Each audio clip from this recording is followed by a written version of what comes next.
Hello and good morning, everybody. It's me, Julian, and today I would like to provide you with a simple and accessible introduction to the concept of the vanishing mediator. And I'd also like to explain why Žižek argues that Kant is the vanishing mediator for Hegel. Indeed, why it's enormously important to understand Kant if you want to understand the importance of Hegel.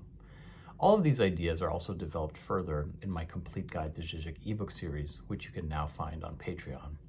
So let's begin with the simple definition. What is a vanishing mediator?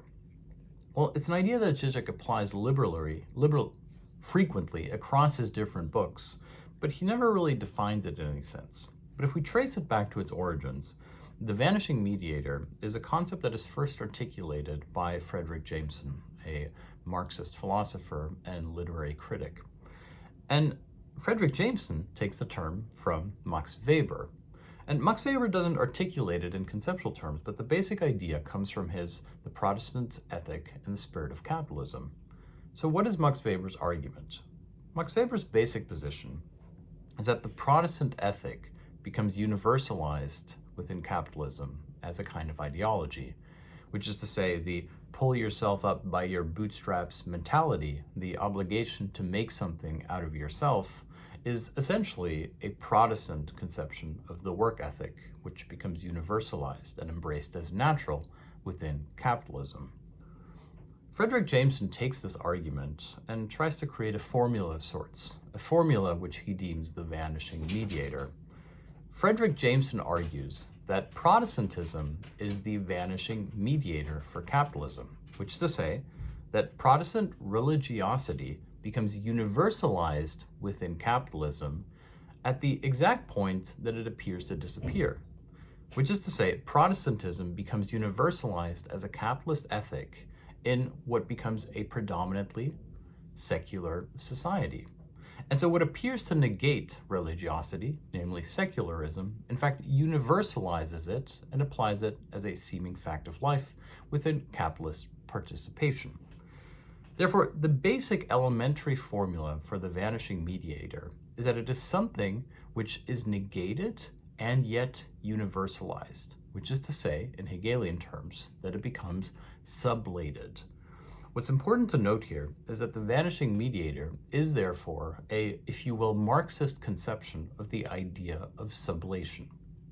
In fact, while we're mentioning Marx, let's see how this term applies to one of Marx's key insights. Marx argued that capitalism presented itself as a supposed liberation from feudalism. In other words, within feudalism, you had the lord and the bondsman, the master and the slave. And depending on in which role you were born, this determined the outcome of your life. Capitalism presents itself as an emancipation from this system. Indeed, to some extent it is. You can make money, you can sell your labor time, and this gives you income and therefore access to consumer goods and leisure time. This means that depending on, it doesn't matter who or what role you were born in, as long as you are willing to work, you can make something of yourself. Here you can already see the similarity to the Weberian argument about the Protestant ethic. However, Marx's key insight is that whilst capitalism appears to emancipate us from the feudal society, it nevertheless upholds its central principle of social exploitation, which is to say we remain unfree and we remain bound by the conditions of our birth, and yet nevertheless we experience ourselves as nominally free subjects. Therefore, the relation of oppression of the feudal system, which was overt, now becomes disavowed within capitalism. To go back to the Frederick Jameson's conception of the vanishing mediator, something is negated in its apparent universalization. It is sublated. The same argument holds true for Marx. The logic of oppression within the feudal society is universalized in capitalism, which nevertheless appears to negate it. Hence why the antithesis to the thing nevertheless becomes its higher form, as it were, sublation. Now let's take this argument, these basic pieces of the vanishing mediator, and apply it to Žižek. Why does Žižek argue that Kant is the vanishing mediator for Hegel? Well, it all hinges on the Kantian copernican turn, as it were, which is essentially the opening of a door through which Hegel would then be able to accomplish his so-called post-metaphysical turn. So what is the Kantian Copernican turn? Essentially, it's a new view on transcendentalism, specifically on Platonic idealism.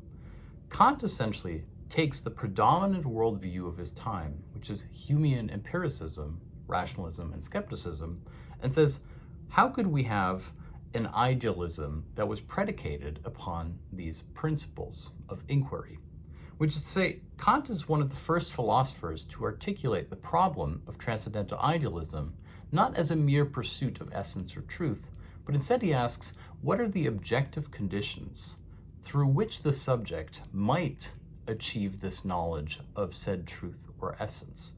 Essentially, Kant posits an empirical investigation into the idealist philosophical metaphysical problem. Hence why he calls it the critique of pure reason, which is to say it's supposed to be an empirical critique, the creation of what might be a system for a scientific knowledge of essence. In fact, Kant is more explicit about this in his subsequent Prolegomena, which he wrote in part because people didn't understand the critique of pure reason. And the Prolegomena quite literally says that it is the creation of a foundation upon which a future scientific logic of philosophy might be built. This means that the Kantian Copernican turn, to go back to that image of Copernicus, the famous inversion by which it is not that the sun revolves around the earth, but that it is in fact the earth revolves around the sun, is a displacement of the central kernel of idealism, which is to say it is no longer object-oriented in terms of the ideal object, but it becomes subject-oriented. What are the objective conditions that must be met so that the subject might know the ideal object or truth? Now, this creates problems of sorts because Kant himself can't actually answer this question. It leads him into a double bind of sorts because, as I've said many times before, if essence is supposed to be pure, then how can it remain pure if it is first conceptualized through subjective reason? Kant essentially is not able to complete a dialectical turn, an interrelationship between ideal object and subject. Therefore, they must be irretrievably barred or separated from each other. And here Kant comes up with the ultimate transcendental idea, which is the notion of the things in themselves, a kind of essence to objects, the ideal object or form that cannot be known by subjective reason. In other words, Kant is essentially a pessimistic idealist to the extent that he believes that we can't know the things in themselves, and yet nevertheless he is an almost religious optimist about the existence of such a transcendental metaphysical object. This is where Hegel comes in. Hegel essentially takes the Kantian problem and radicalizes it. Essentially says, you've missed the point. What appeared to you as a problem is in fact the very solution. The boundary that you experience between subject and object is because they are always already themselves mediated by each other, which is to say they're dialectically related. Hegel's famous aphorism, substance as subject, essence as appearance, takes the two poles of traditional pre-Kantian metaphysics and essentially universalizes them, brings them together. Žižek's argument is therefore that Kant was necessary for Hegel, that without the Kantian problematic and the articulation thereof, indeed the Kantian deadlock, Hegel's work and his post-metaphysical turn wouldn't even have been possible in the first place. Therefore, Kant is the vanishing mediator for Hegel, or to put it precisely, the Kantian inquiry, the Kantian revolution, becomes universalized in Hegel to the extent that it appears to negate the Kantian position, which is to say the original Kantian project is successfully, quote-unquote, completed by Hegel, the Kantian Copernican turn, to the exact extent that the Kantian position of the things in themselves appears to disintegrate or fall away, which is to say the problem becomes its own solution. We have a new idealism, a post-metaphysical idealism, one in which we have a radical decentering of the ideal object and a new emphasis on the subject. Hence why for Slavoj Žižek, Kant is the vanishing mediator for Hegel. Hegel both universalizes and negates the Kantian philosophical project. Thank you so much for listening. I hope that's been helpful. I know it's technical, but I think that these things are more interesting when we approach them in their full technicality. If you'd like to learn more about this and read about this in depth, you can find my complete guide to Žižek ebook series on Patreon, including the volume titled The Vanishing Mediator that explains this in more detail. Thank you so much for watching, and I will see you tomorrow.